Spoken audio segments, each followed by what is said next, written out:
അതായത് ഞാനൊരു സിനിമയുടെ ഭാഗമായപ്പോൾ അതിലെ ആർട്ടിസ്റ്റ്, ആ സിനിമ ഹോൾഡ് ചെയ്യുന്ന one of the main artist, ആ ആർട്ടിസ്റ്റിൽ നിന്നും കിട്ടിയ എക്സ്പീരിയൻസ്, അദ്ദേഹം ഇത് ഉപയോഗിച്ച് മോശമായ രീതിയിൽ പറഞ്ഞാലും മനസ്സിലാവാത്ത രീതിയിൽ പെരുമാറിയപ്പോൾ എന്നോടും എൻ്റെ സഹപ്രവർത്തകയോടും, അതായത് മോശമെന്ന് പറയുമ്പോൾ ഇറ്റ്സ് ലൈക്ക് ഭയങ്കര, ഫോർ എക്സാമ്പിൾ എൻ്റെ ഡ്രസ്സിനൊരു പ്രശ്നം വന്നപ്പം ഞാനത് കറക്റ്റ് ചെയ്യാൻ വേണ്ടി പോയപ്പോൾ ഞാനും കൂടി വരാം, ഞാൻ വേണമെങ്കിൽ റെഡിയാക്കി തരാം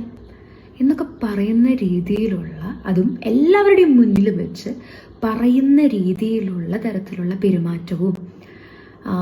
ഭയങ്കര ബുദ്ധിമുട്ടായിരുന്നു. സഹകരിച്ച് മുന്നോട്ട് പോകാനായിട്ട് ഭയങ്കര ബുദ്ധിമുട്ടായിരുന്നു.